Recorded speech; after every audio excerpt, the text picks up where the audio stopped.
Comment apparaître sur Google Maps. Bonjour et bienvenue. Dans cet enregistrement, je vais vous expliquer comment apparaître sur Google Maps. Si vous me découvrez, je vous rappelle que je fais des vidéos, des podcasts et surtout une lettre privée confidentielle avec des contenus exclusifs. Le meilleur moyen de ne rien louper est de vous inscrire à ma lettre privée confidentielle.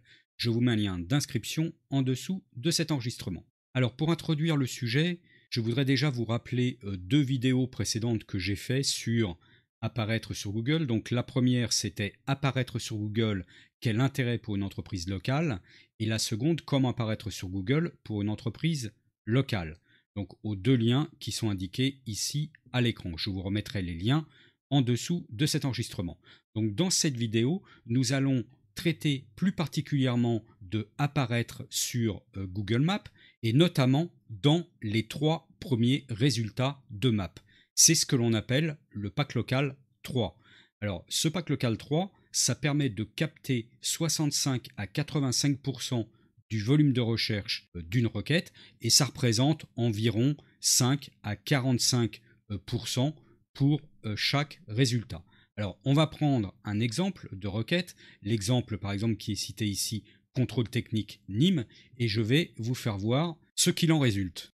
Alors, quand je saisis cette requête dans mon navigateur, je constate déjà donc avec la petite extension dont je vous ai déjà parlé à plusieurs reprises qui s'appelle Keyword Surfer, on voit que le volume de recherche mensuel est de 2400 recherches par mois. Donc, un volume de recherche assez intéressant. On voit ici en dessous dans les résultats qu'on a une annonce et on a tout de suite en dessous le pack local 3 de Google, donc avec la carte et les trois premiers résultats. Donc les trois premiers résultats de Google Maps apparaissent ici dans le pack local 3. Donc le premier résultat, contrôle technique auto sur Nîmes, le second résultat, contrôle technique automobile CTAM, et enfin le troisième résultat, centre contrôle technique DECRA. Donc ces trois résultats captent 65 à 85% des 2400 recherches mensuelles. Donc voilà bien de quoi on parle et de l'intérêt d'être dans les trois premiers résultats de Google Maps et donc du pack local 3. Donc je vais revenir ici maintenant à la présentation et nous allons traiter le premier point, les conditions de base pour apparaître dans Google Maps. Alors, il y en a principalement deux. Donc, avoir une fiche d'établissement dans Google My Business. Donc ça, si votre entreprise existe depuis un certain temps, vous l'avez déjà probablement. Que vous l'ayez déjà utilisé et complété correctement, c'est une autre affaire. Donc, si ce n'est pas le cas, ou si votre entreprise est récente, vous pouvez vous rendre sur cette adresse que je vous ai mis ici et que je vous remettrai en dessous de l'enregistrement, qui est l'adresse de Google My Business, qui vous permettra soit de faire une inscription gratuite si votre fiche n'existe pas, soit de gérer gratuitement votre fiche d'établissement dans Google My Business. Et la deuxième condition de base, c'est de compléter au maximum les informations qui sont demandées pour la fiche. Et pour cela, je vous mettrai en dessous de cet enregistrement le lien de cette vidéo que j'avais déjà fait sur le sujet qui s'intitule « Comment avoir plus de clients locaux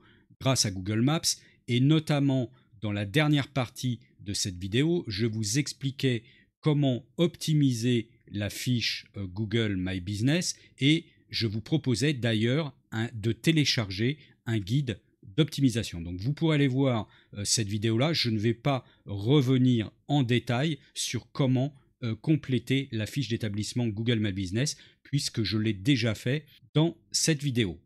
Alors par contre, je vais vous donner quand même un exemple, alors qui est un mauvais exemple, qui est ma fiche, donc la fiche Google My Business de ACOP. Donc je vais aller ici dans mon navigateur, j'ai ici recherché ACOP Méjeanne Leclap et je vais vous faire voir comment se présentent déjà dans la recherche de Google les informations qui sont complétées dans la fiche Google My Business. Donc on l'a ici sur la droite dans ce petit encart, on a ici une photo de couverture, on a ici un logo, on a ici le plan donc, qui est fourni par Google Maps et en dessous vous avez toutes les informations que j'ai renseignées. Donc le site web, l'adresse, les horaires, le téléphone, le lien pour les rendez-vous, Alors les questions-réponses, il n'y en a pas, c'est pas bien.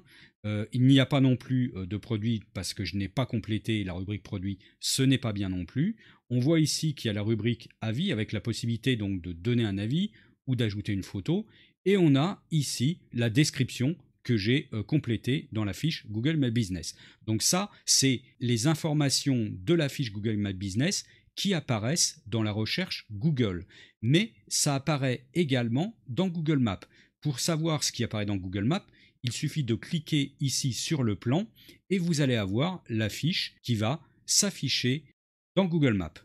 Donc là, on voit dans la fiche Google My Business qui est affichée dans Google Maps, on voit que ici, il reprend la couverture que j'ai téléchargée et il reprend aussi en dessous un certain nombre d'informations qui figuraient déjà précédemment. Donc, et là, par contre, il m'indique que je gère cette fiche établissement parce que je suis connecté ici avec mon compte Google. Donc il me donne aussi un certain nombre de statistiques. Il me propose, alors ça, de diffuser effectivement des annonces, c'est parce que je suis connecté avec mon compte. Mais sinon, les informations que verront les internautes sont celles qui figurent à partir d'ici. Donc l'adresse, les horaires d'ouverture, l'adresse du site web, l'adresse pour la réservation, l'adresse du site web, le numéro de téléphone, la position géographique, la possibilité d'ajouter un libellé, les photos et surtout les avis avec la moyenne et le nombre d'avis. Donc on en a ici quelques-uns qui s'affichent en dessous, donc avec aussi toutes les réponses que j'ai faites. Et ensuite quelques résultats web qui apparaissent sur le nom d'ACOP. Donc par contre, ici, n'apparaissent pas les choses que je n'ai pas complétées, comme par exemple les produits qui pourraient effectivement aussi apparaître. Alors tout cela apparaît ici dans la fiche Google Maps et dans la recherche Google parce que je l'ai renseigné dans l'interface d'administration de la fiche Google My Business. Donc maintenant, je vais vous faire voir l'espace d'administration de la fiche Google My Business, donc qui est ici le suivant. Donc j'ai ici une page d'accueil et toutes les infos que j'ai publiées sont ici dans cette rubrique informations. Donc on voit bien ici les informations que j'ai enregistrées, donc avec ici possibilité de modifier. Donc attention aux modifications, ça peut être compliqué.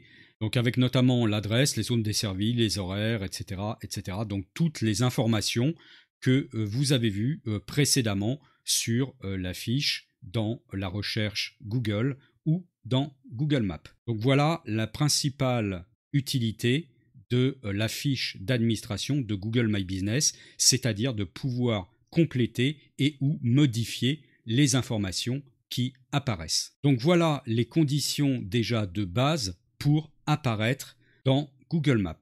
Maintenant, passons au deuxième point que je souhaite aborder, qui sont les facteurs de classement. Parce que vous dites peut-être, effectivement, voilà, j'ai créé ma fiche Google My Business, je l'ai complétée correctement, mais qu'est-ce qui va faire que je vais apparaître en première, deuxième, troisième ou 25e position sur la requête que je vise?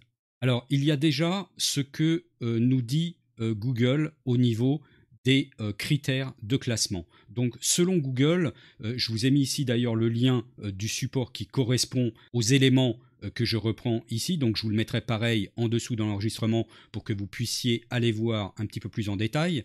Donc Google nous dit que ce qui va permettre de classer une fiche, déjà, ça va être la pertinence, donc c'est-à-dire la correspondance du contenu de la fiche par rapport à la recherche de l'internaute. Par exemple, si vous êtes charcutier à Marseille et que l'internaute recherche un maçon à Paris, ça ne sera pas pertinent. Donc Google ne fera pas apparaître votre fiche d'établissement local sur cette requête. Donc là, ça paraît tout à fait logique. Après, il y a aussi la question de la distance. Effectivement, si vous êtes maçon à Marseille et que l'internaute recherche un maçon à Paris, là, le critère de distance va être pris en compte, c'est-à-dire que votre fiche locale n'apparaîtra pas. Et enfin, le dernier critère, c'est la proéminence, en fait, c'est l'importance et la renommée de votre entreprise globalement sur Internet. Est-ce qu'il y a des gens qui parlent de vous? Est-ce que vous êtes cité dans les réseaux sociaux? Est-ce que vous avez des liens vers votre site ou vers votre fiche Google My Business? Est-ce que vous êtes inscrit dans différents annuaires? Est-ce que différents annuaires parlent de vous? Donc tout cela, c'est ce qu'il va faire la proéminence de votre fiche aux yeux de Google. Alors vous allez me dire, très bien, on voit à peu près ce que c'est, mais dans le détail, qu'est-ce que ça donne? Ça peut sembler malgré tout assez flou. Et c'est pour ça qu'il y a un certain nombre d'études qui sont faites, et là je vous cite une étude de Moz. Donc Moz, c'est un éditeur d'outils de référencement américain, je crois de mémoire, qui fait assez souvent des études sur toutes les problématiques de référencement. Et il a fait une étude sur le référencement local et notamment sur ceux du pack local, donc que je vous ai synthétisé ici, mais je vous mets ici le lien de l'étude complète. Je vous le mettrai également en dessous de l'enregistrement pour que vous puissiez aller voir. Donc c'est une étude qui est en anglais, et donc là je vous ai résumé un certain nombre d'éléments qui sont cités dans l'étude. Donc selon Moz, pour se classer dans le pack local 3, il faut donner à Google un certain nombre de signaux. Et les premiers signaux qui sont pris en compte dans le classement, c'est les signaux de Google My Business. Vont être pris en compte les signaux de proximité, donc ce que je vous expliquais tout à l'heure pour la distance, la catégorie également dans laquelle votre entreprise est classée, et éventuellement les mots-clés dans le nom de l'entreprise. Bon, il y en a d'autres, mais je vous ai résumé ici les principaux.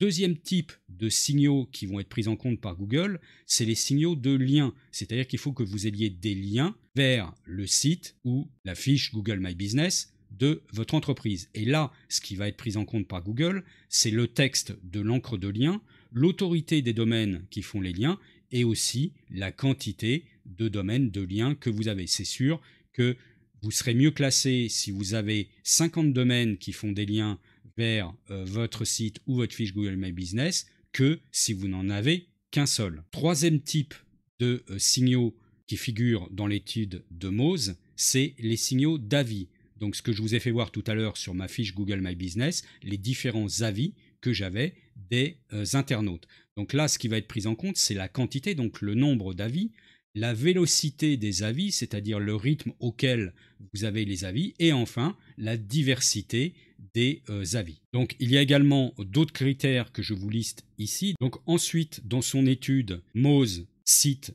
en 4e position les signaux de page, c'est-à-dire que si vous avez une page ou un site web, la présence sur ces pages des noms, adresses et téléphones donneront un signal positif à Google, ainsi que les mots-clés que vous allez mettre dans le titre de la page et également l'autorité du domaine que vous avez. C'est sûr que ça ne sera pas la même chose en termes de signal d'avoir un domaine avec une antériorité et une autorité que un domaine qui vient tout juste d'être créé. 5e type de signaux qui sont pris en compte par Google, donc toujours dans l'étude, les signaux de citation. Alors les citations, c'est les enregistrements que vous pouvez avoir, par exemple, dans les annuaires ou dans les profils web. Donc là, ce qui va être important, c'est d'avoir une cohérence entre les informations de la fiche Google My Business et ceux qui sont portés dans ces différentes citations, et notamment la cohérence du nom, de l'adresse et du téléphone. Il faut donc bien vérifier que vous ayez les mêmes informations dans les deux. Ce qui va être important également aussi, c'est le volume de citations que vous allez avoir, donc en clair, le nombre d'annuaires ou de profils web dans lequel vous allez être enregistré. 6e signaux qui sont cités dans cette étude, ce sont les signaux comportementaux, comme par exemple le taux de clic, le clic mobile d'appel, les enregistrements. Donc c'est-à-dire que plus vos visiteurs vont cliquer sur les différents liens qui vont amener vers votre fiche Google My Business, et plus ça donnera un signal positif à Google. Alors le 7e facteur cité dans l'étude est la personnalisation. Alors là, c'est un point que je n'ai pas creusé au niveau de l'étude, donc je ne vous en dirai pas plus et je vous enverrai à l'étude si vous voulez en savoir plus. Et enfin, les derniers signaux, ce sont les signaux sociaux, donc l'engagement que peut provoquer votre entreprise sur Google, Facebook et Twitter. Donc on voit ici que ça arrive vraiment en dernier. Donc ce qu'il faut vraiment viser dans les facteurs de classement, à mon sens, ce sont les 5 premiers facteurs. Donc le premier qui était les signaux donc, de Google My Business, ça c'est important, les signaux liens, les signaux d'avis, les signaux de page en 4e position et enfin les signaux de citation. Donc voilà ce qui fait qu'une fiche est classée devant une autre ou pas. Donc là, vous allez me dire, c'est quand même un petit peu compliqué et ça fait quand même beaucoup de choses à lister pour pouvoir être classé. Alors je suis totalement d'accord avec vous. Donc ce que nous allons voir maintenant, c'est dans un dernier point, ce qu'il faut en réalité faire. Alors ce qu'il faut faire, ce n'est pas se lancer à corps perdu dans tous les facteurs de classement que l'on vient de lister précédemment, mais il faut déjà faire une étude de la concurrence sur la requête que vous visez. Si vous souhaitez vous positionner sur la requête qu'on avait prise en exemple, contrôle technique Nîmes, c'est très simple. Il faut saisir cette requête, comme on l'a fait, et regarder les 3 premiers résultats qui apparaissent dans le pack local 3. Et on va analyser les informations de ces 3 fiches. Alors, vous avez ici dans la présentation où je vous cite la possibilité d'utiliser des extensions de navigateur web donc pour vous aider dans l'étude de la concurrence. Donc, il y a par exemple des extensions web comme GMB Crush. Donc là, je n'ai pas prévu de faire une démonstration pour ne pas que la vidéo qui est déjà assez longue dure trop longtemps. Si vous souhaitez que je vous fasse une vidéo spécifique sur ces extensions, n'hésitez pas à me le dire dans les commentaires et donc je ferai une vidéo spécifique sur ce sujet. Mais là, la manière dont je procède en principe, c'est une analyse des informations qui sont sur les fiches des 3 premiers résultats et je vais vous citer ici ce que je vais noter et ce que je vais regarder. Donc le premier point que je vais regarder, c'est le nom, l'adresse et le numéro de téléphone. Donc ce que l'on appelle le NAT en français, donc pour l'abréviation de ces 3 éléments, ou le NAP en anglais. Je vais regarder ensuite si le mot-clé visé est dans le nom d'entreprise, si la localisation, c'est-à-dire la ville, est dans le nom de l'entreprise également. Je vais regarder également les catégories principales et secondaires dans lesquelles sont classées chaque fiche. Je vais regarder également s'il y a des heures d'ouverture. Je vais regarder s'il y a des méthodes de paiement. Je vais regarder s'il y a une description et si la description est assez fournie et orientée sur le mot-clé visé. Ensuite, je vais regarder s'il y a une réponse aux avis. Je vais regarder également si dans la fiche Google My Business, il y a la publication d'articles. Est-ce que dans ces articles, il y a également des liens pour avoir plus d'informations? Est-ce qu'il y a également des questions et des réponses qui ont été, entre guillemets, optimisées? Est-ce qu'il y a des images qui sont téléchargées sur la fiche Google My Business? Combien sont téléchargées? À quel rythme? Quel type d'image? Est-ce qu'il y a l'utilisation également de vidéos? Est-ce que la fiche Google My Business est intégrée dans la page de contact du site web? Donc déjà, en regardant tous ces éléments-là, vous allez avoir une idée un peu plus précise de ce que font vos concurrents.